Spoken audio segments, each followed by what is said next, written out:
Lindsay, can you please introduce yourself to your audience? Hi, my name is Lindsay Shaw. Hi. You're an American actress. Oh, I'm an American actress. Yes, I am 29 years old, and I love astrology. And you're incredibly gorgeous. Oh, Lancy.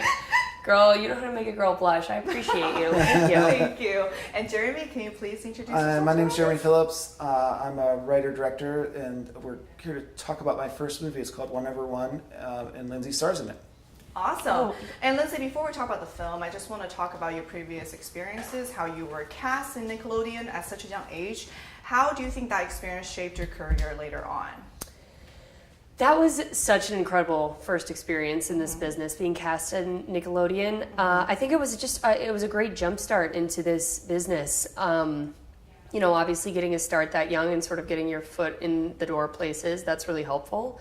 You know, those will always be incredible memories for me, and I'm so glad that that is my base. And I think everything kind of has grown from there. Mm-hmm. And how was the audition process like for this film? And do you think you resemble Lisa at all a little bit? Lisa, yes, I do very much resonate with Lisa. She came to me at the perfect time in my life. The audition process was great. I remember I went in and he asked me how I liked the film, and I got choked up with tears because I was just so moved and I wanted it so bad, and I didn't really know how to make a play for it. So I was like, maybe I'll just cry. And then it worked. And it totally worked. We saw a lot of actresses, like really great actresses for the part, but there was no one who was as amazing as Lindsay Shaw. The way that she brought the character to life, her movements, her eyes, everything she did made the character better than it was on the page. It was amazing. And it's really cool to be sitting here and talking about that aspect of it with Lindsay. It's like my favorite part of the movie. Which part did you guys do for the audition? We did 2 scenes. We did the diner scene with the boyfriend. Oh, I love that scene. And then a mother scene? No, the peanut butter and jelly. The scene, yeah, with Judd Nelson. Yeah, that was the other one. Oh, yeah. Awesome. And you like... And Lindsay got the jokes, and I remember some actresses got the jokes in the diner scene, and some people just didn't get it. But Lindsay was like, right on point. Yeah, and then with the emotion of the other one, was just fantastic. It was just like love at first sight, right? And Jeremy, this is your first feature film debut. How was this experience like? It was long, is what it was like. How long did it take? What was the duration of the? I was trying to put it together. I kind of compartmentalized it into, it was like a couple years of writing, there was shooting, and then there was a couple years of editing and sound and visual effects. Oh my goodness. I mean, I don't know, 6-7 years probably total.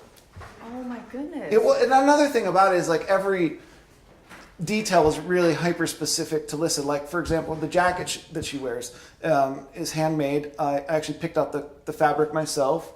There's a lot of paintings in her apartment that were specifically made to reflect the themes and tie together with certain pieces of costume or the book she's reading.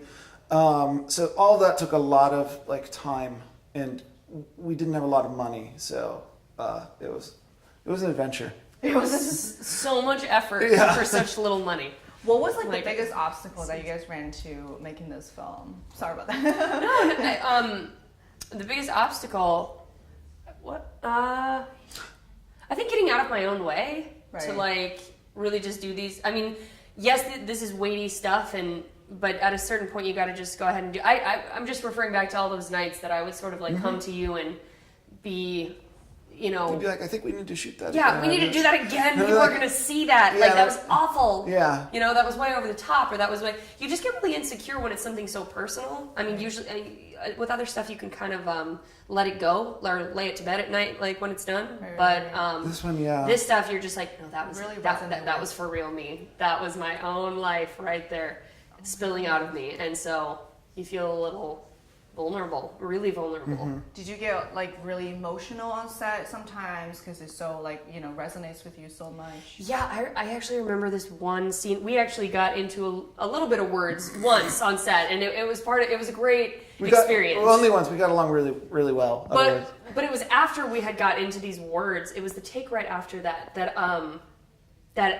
this has never happened before ever. But this reaction came, and then cut came, and the reaction kept coming. It wouldn't stop, so I had to like remove myself, go downstairs, and just sit in a chair for a minute and hug a chair, because it like that had really never happened to me before, and it was just really, it was a lot. I mean, when we say like, and just exhausted at the end of your everything. I mean, this is what you have when you've literally been crying or giving or just in this mind space for so long. Because you've been giving all of you, right? Yeah. All of it. Yeah. So Jeremy, you actually co-wrote a feature. I did.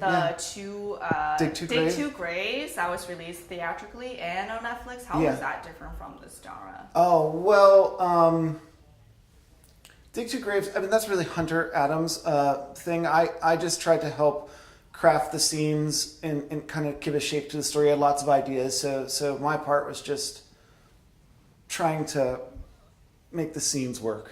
Okay. And then I watched cuts of it and talked to him about it. I mean, I don't know. The experience of it was I drank a lot of beer, I hung out with Hunter Adams. He made a movie. That's like really the truth of it, and it was great.